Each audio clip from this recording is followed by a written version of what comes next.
Welcome millets, आप सभी के अपने चैनल यस की एम स्टडी का फिर स्वागत है मेरे प्यारे स्टूडेंट्स। मेरे लाल गोपाल आपके लिए बहुत ही इंपॉर्टेंट वीडियो होने वाली है और बहुत ही महत्वपूर्ण वीडियो होने वाली है। ठीक है, चलिए इस वीडियो में हम आपको बताएं कि आपको समझाने का प्रयास करेंगे, बताने का भी प्रयास करेंगे।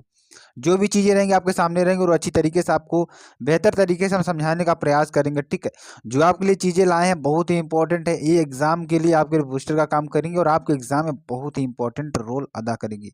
चलिए उससे पहले आपके लिए जानकारी है, जानकारी क्या है हम आपको जानकारी बता दें।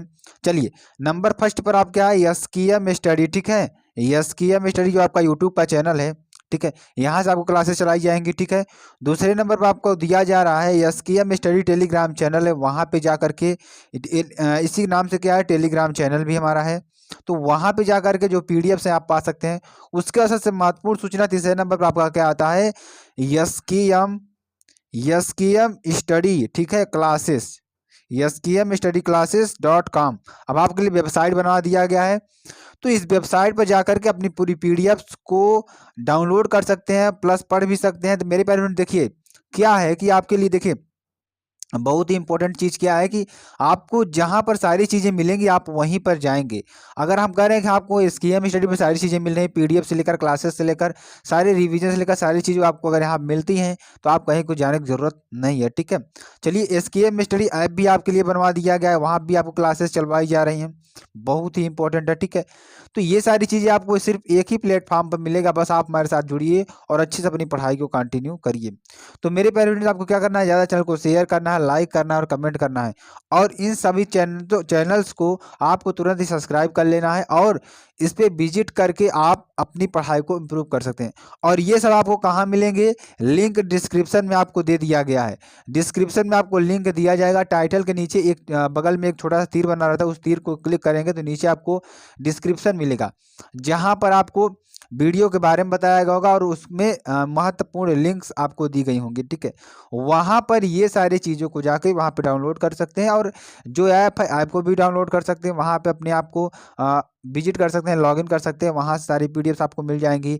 एसकेएम स्टडी क्लासेस वेबसाइट है, वहाँ भी आपको सारी चीज़ें मिल जाएंगी। ठीक है, चलिए निम्न में अब प्रश्न की ओर बढ़ते हैं। प्रश्न देखिए क्या है, निम्न में द्रव विरोधी कोलायड है, तो निम्न में कौन सा ऐसा कोलायड है, द्रव विरोधी कोलायड है। ठीक है, तो इसमें द्रव विरोधी कोलायड कौन सा है, तो आपके लिए देखिए चार ऑप्शन दिया गया है, गोंद, स्टैनिक ऑक्साइड, जिलेटिन, स्टार्च। ये इसका आंसर क्या हो जाएगा, स्टैनिक ऑक्साइड। क्या हो जाएगा, स्टैनिक ऑक्साइड आपका आंसर हो जाएगा। ठीक है, चलिए अगला प्रश्न क्या है, प्रश्न नंबर 2 देखिए क्या है कि कोलायडी कणों का साइज लगभग किस रेंज में है। जो कोलायडी कणों का जो साइज होता है लगभग किस रेंज में होता है, 1 एंगस्ट्रॉम से 200 एंगस्ट्रॉम के बीच, ठीक है, या 50 एंगस्ट्रॉम से 2000 एंगस्ट्रॉम के बीच, या 500 एंगस्ट्रॉम से 2000 एंगस्ट्रॉम के बीच, या आपके इनमें से कोई नहीं। तो आपका आंसर क्या हो जाएगा, 500 एंगस्ट्रॉम से 2000 एंगस्ट्रॉम के बीच। ठीक है, चलिए प्रश्न नंबर 3 की बात करेंगे।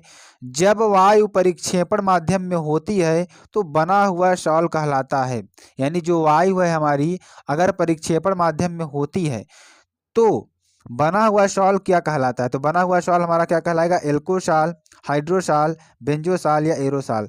तो इसके आंसर की बात करेंगे तो इसका आंसर क्या हो जाएगा, एरोशॉल। क्या हो जाएगा, एरोशॉल हो जाएगा। ठीक है, बहुत ही मोस्ट इंपॉर्टेंट प्रश्न था आपके लिए, वेरी वेरी मोस्ट इंपॉर्टेंट। ठीक है, तो ऐसे प्रश्न आपको सिर्फ यही मिलेंगे, एसकेएम स्टडी मिलेंगे, वेरी वेरी मोस्ट इंपॉर्टेंट है। ठीक है, चलिए निम्नलिखित में कौन प्राकृतिक कोलायड नहीं है, निम्नलिखित में कौन प्राकृतिक कोलायड नहीं है। ठीक है, तो इसमें देखिए पहला क्या हमारा दिया है, रक्त है, दूसरा क्या है, NaCl है, ठीक है, चौथा क्या है हमारा, RCOONA है। तो इसका आंसर क्या हो जाएगा, RCOONA हो जाएगा। ठीक है, चलिए पांचवें प्रश्न को, पांचवा प्रश्न देखिए क्या है, औषधियाँ किस अवस्था में सर्वाधिक प्रभावी होती हैं। जो औषधियाँ होती हैं मेरे पेरेंट्स, किस अवस्था में सर्वाधिक प्रभावी होती हैं, तो कौन सी अवस्था में जो औषधियाँ अधिक प्रभावी होती हैं, कि आप जैसे गोली खाते हैं तब ज़्यादा प्रभावी होंगी, या जो सिरप होता है उसको पीते हैं तब प्रभावित होंगी, या सिरेंज से लगाते हैं तब ज़्यादा प्रभावित होंगी। तो आप देखिए जब कोलायड फॉर्म में रहती हैं, ठीक है।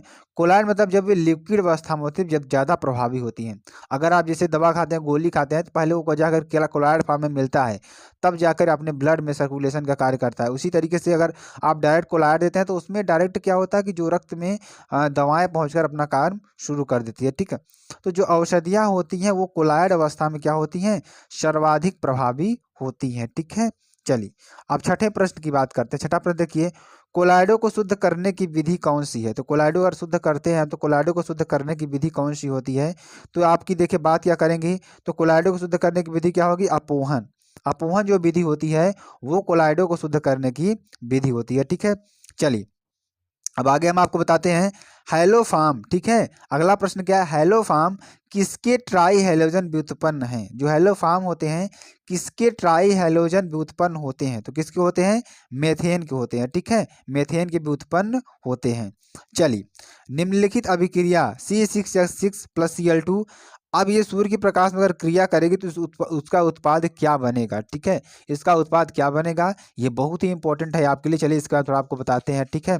चलिए अब यहाँ पर देखिए, ये प्रश्न 2014 में पूछा गया प्रश्न था। तो क्या बनेगा, CgHgCl O C6H4Cl2 या C6H6CCl6, ठीक है, PC6H4Cl2। अब देखिए इसके आंसर की बात करेंगे, इसका आंसर क्या हो जाएगा, C6H6Cl, ठीक है। अब देखिए प्रशीतक के रूप में प्रयोग होने वाला यौगिक कौन सा है। तो प्रशीतक के रूप में कौन सा यौगिक हमारा प्रयोग में होता है। तो प्रशीतक के रूप में अगर हम बात करें तो तीसरा हमारा क्या है, हमारा CF2Cl2, ठीक है। ये हमारा प्रशीतक के रूप में उपयोग होता है। तो मेरे प्यारे फ्रेंड्स, आपको अगर इन प्रश्नों को पढ़ लेते हैं, बहुत ही इंपॉर्टेंट प्रश्न है, वेरी वेरी मोस्ट इंपॉर्टेंट प्रश्न है। इन प्रश्नों को अगर पढ़ना है अच्छी तरीके से, आपको समझ लेना है और रट लेना है, ठीक है। बार बार इसका आपको रिवीजन करना है, बहुत ही इंपॉर्टेंट है। तो मेरे प्यारे फ्रेंड, आपको क्या करना है इसमें, ये देखिए ये चीज़ें समझना आपके लिए बेहद ही आसान हो जाता है। जैसे आपका ये प्रश्न दिया था 9वां कि प्रशीतक के रूप में प्रयोग होने वाला यौगिक कौन सा है। तो CCl4, CH2F2, CF2Cl2 या CF4। तो अगर इसमें उत्तर की बात करते हैं तो क्या हो जाता है, CF2Cl2, ठीक है। ये आपका उत्तर हो जाएगा, जो कि वेरी वेरी मोस्ट इंपॉर्टेंट है। यहाँ से देखिए ये आपका आंसर निकल कर आएगा, ठीक है। इसी तरीके से आपका 10वां प्रश्न होगा। 10वां प्रश्न देखिए क्या है कि क्लोरोफार्म प्रकाश की उपस्थिति में वायु द्वारा धीरे धीरे ऑक्सीकृत होकर बनता है। जो क्लोरोफार्म होता है मेरे प्यारे फ्रेंड्स, वो प्रकाश की उपस्थिति में वायु द्वारा धीरे धीरे ऑक्सीकृत होकर क्या बनता है, ठीक है। ऑक्सीकृत होकर क्या बनता है, फास्जीन बनता है, फार्मिल क्लोराइड बनता है, या फार्मिक अम्ल बनता है, या मेथिल क्लोराइड बनता है। क्या बनता है हमारा, फास्जीन बनता है। क्या बनता है, फास्जीन बनता है। बहुत ही मोस्ट इंपॉर्टेंट प्रश्न है आप एग्जाम के दृष्टिकोण से, ठीक है। तो जो हमारा क्लोरोफार्म होता है प्रकाश की उपस्थिति में वायु द्वारा धीरे धीरे ऑक्सीकृत होकर क्या बनाता है, फास्जीन बनाता है, ठीक है। तो ये आपके लिए बेहद ही इंपॉर्टेंट प्रश्न हो सकता है। चलिए 11वें प्रश्न की बात करते हैं। CHCl3 ऑक्सीकरण देता है, ऑक्सीकरण पर देता है। जो CHCl3 है ऑक्सीकरण पर क्या देता है। तो यहाँ ऑक्सीकरण पर आपको क्या देता है, फास्जीन देता है, फार्मिक अम्ल देता है, या कार्बन टेट्राक्लोराइड देता है, या क्लोरोफिक्रीन देता है। तो ये आपके 4 ऑप्शन होंगे। अब इन ऑप्शन में से कौन सा ऑप्शन आपका सही होगा, चलिए इसके आंसर आपको बता देते हैं। तो कौन सा सबसे ज़्यादा अधिक प्रभावी होगा हमारा, अगर यहाँ पे देखेंगे आंसर, तो फास्जीन गैस जो होगी सबसे ज़्यादा अधिक प्रभावी होगी, ठीक है। चलिए 12 नंबर की बात करते हैं। एसिटिक अम्ल की हाइड्रोजोइक अम्ल के साथ, यानी जो एसिटिक अम्ल है, अम्ल की हाइड्रोजोइक अम्ल के साथ, किसके साथ, हाइड्रोजोइक अम्ल के साथ सांद्र H2SO4 की उपस्थिति में 0 डिग्री सेंटीग्रेड पर क्रिया कराने पर बनता है। तो 0 डिग्री सेंटीग्रेड पर जब क्रिया कराते हैं तो क्या बनता है, ठीक है। अगर यहाँ पे ऑप्शन की बात करते हैं, ऑप्शन देखिए आपको दिया गया है मेथेन, मेथिलेमीन, मेथिल साइनाइड, या मेथिल एमीन, एथिल एमीन, ठीक है। तो अगर यहाँ पे आंसर की बात करते हैं तो आपका क्या होगा, मेथिल एमीन। क्या हो जाएगा, मेथिल एमीन, ठीक है। वेरी वेरी मोस्ट इंपॉर्टेंट प्रश्न आपके एग्जाम के दृष्टिकोण से।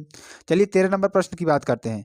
एसिटिक अम्ल की क्रिया डाईएजोमेथेन से कराने पर बनने वाला यौगिक है। तो एसिटिक अम्ल की क्रिया अगर हम डाईएजोमेथेन से कराते हैं तो हमारा कौन सा यौगिक बनेगा। तो इसमें हमारा बनेगा, अब देखिए 4 ऑप्शन आपको इसमें मिलेंगे। कौन कौन सा option, methyl acetate, methane, ethyl acetate, methyl amine. तो यहाँ पर आपका बनेगा मेथिल एसीटेट बनेगा। क्या बनेगा, मेथिल एसीटेट बनेगा, ठीक है। चलिए अब 14वें प्रश्न की बात करते हैं जो आपके लिए बेहद ही इंपॉर्टेंट है। तो निम्न में कौन फेलिंग विलयन का अपचयन नहीं कर सकता। तो कौन सा ऐसा है जो फेलिंग विलयन का अपचयन नहीं कर सकता है। फार्मिक अम्ल, एसिटिक अम्ल, फॉर्मेल्डिहाइड या एसिटिल्डिहाइड। ठीक है, तो यहाँ पर अगर आंसर की बात करते हैं तो एसिटिक अम्ल हो जाएगा। क्या हो जाएगा? एसिटिक अम्ल हो जाएगा। ठीक है, चलिए 15वें नंबर की बात करेंगे। रोजेमुंड अपचयन द्वारा प्राप्त होता है, तो रोजेमुंड अपचयन द्वारा क्या प्राप्त होता है, चलिए इसके बारे में थोड़ा आपको बता देते हैं। तो रोजेमुंड अपचयन द्वारा क्या होगा? एल्डिहाइड, ईथर, कार्बोक्सिलिक अम्ल या हाइड्रोजन। तो रोजेमुंड अपचयन द्वारा क्या प्राप्त होगा? एल्डिहाइड प्राप्त होगा। ठीक है, क्या प्राप्त होगा? एल्डिहाइड प्राप्त होगा। चलिए अगले प्रश्न की बात है, 16 नंबर प्रश्न की बात कर लेते हैं। निम्न में से कौन सा यौगिक बाई यूरेट परीक्षण नहीं देता है? कौन सा ऐसा यौगिक है जो बाई यूरेट परीक्षण नहीं देता है? तो हमारा कौन सा यौगिक होगा? हमारा देखिए, कार्बोहाइड्रेट, पॉलीपेप्टाइड, यूरिया या प्रोटीन। तो अगर इसके आंसर की बात करेंगे तो इसका आंसर क्या हो जाएगा हमारा? अगर हम इसके आंसर की बात करें, कार्बोहाइड्रेट जो होता है हमारा, यह यौगिक बाई यूरेट परीक्षण नहीं देता है। ठीक है, चलिए 17वें नंबर की बात करते हैं। 17वां नंबर देखिए, शरीर में आरक्षित ग्लूकोज के रूप में कार्य करने वाला कार्बोहाइड्रेट है। तो शरीर में अगर आरक्षित ग्लूकोज के रूप में कौन सा कौन सा कार्य करने वाला कार्बोहाइड्रेट है? तो इसमें कौन सा ऐसा कार्बोहाइड्रेट है जो कि शरीर में आरक्षित ग्लूकोज के रूप में कार्य करता है? देखिए, पहला क्या है? सुक्रोज, स्टार्च, ग्लाइकोजन या फ्रक्टोज। तो इसके आंसर की बात करें क्या हो जाएगा? ग्लाइकोजन हो जाएगा। क्या हो जाएगा? ग्लाइकोजन। ठीक है, चलिए अब हम अगले प्रश्न की बात करें। अगला प्रश्न देखिए क्या है? सबसे मीठी शर्करा कौन सी होती है? तो सबसे मीठी शर्करा कौन सी होती है? मतलब ग्लूकोज, माल्टोज, फ्रक्टोज या सुक्रोज। तो सबसे मीठी शर्करा हमारी क्या आती है? सुक्रोज सबसे मीठी शर्करा के रूप में हमारी आती है। ठीक है, चलिए अगले प्रश्न की बात करें। अगला प्रश्न देखिए क्या है, आपके लिए बहुत ही इंपॉर्टेंट है। ठीक है, चलिए 19वें प्रश्न की बात करते हैं। तो कैल्शियम फेराल कहलाता है, तो कैल्शियम फेराल जो होता है हमारा क्या कहलाता है? तो जो कैल्शियम फेराल होता है क्या? Vitamin A, vitamin B, vitamin C या विटामिन डी। तो कैल्शियम फेराल जो हमारा क्या है? विटामिन डी कहलाता है। क्या कहलाता है? विटामिन डी कहलाता है। ठीक है, अब 29 नंबर की बात करते हैं। 29 नंबर में देखिए क्या कर रहा है कि वह कार्बोहाइड्रेट जो मनुष्यों के पाचन तंत्र में नहीं पचता है, यानी कौन सा कार्बोहाइड्रेट है जो मनुष्यों के पाचन तंत्र में नहीं पचता है? उसके पहले आपको एक सूचना जरूर जान लेनी है। सूचना क्या है कि अब आपका एसकेएम स्टडी तो आप पढ़ रहे हैं यूट्यूब चैनल पर, अब आपका एसकेएम स्टडी ऐप भी बनवा दिया गया है, वहां पर क्लासेस आपकी चलाई जा रही हैं। उसके बाद एसकेएम स्टडी classes.com आपकी वेबसाइट बना दी गई है। क्या बना दी गई है? एसकेएम स्टडी, ठीक है, क्लासेस। तो ये क्लासेस आपके लिए .com। तो यहाँ पे आपको लिंक डिस्क्रिप्शन में आपको दिया है, सारी वेबसाइट का लिंक डिस्क्रिप्शन में दे दिया गया है, टेलीग्राम का, ऐप का, और आपके जो यूट्यूब का तो आप पढ़ ही रहे हैं, और ऐप का भी दे दिया गया है। तो वहाँ से आप लोग जा करके तुरंत विजिट कर सकते हैं, चैनल को सब्सक्राइब कर सकते हैं, क्योंकि बहुत ही इंपॉर्टेंट चीज़ होने वाली है। ठीक है, तो वहाँ कार्बोहाइड्रेट जो मनुष्य के पाचन तंत्र में नहीं पचता है, वहाँ क्या है हमारा?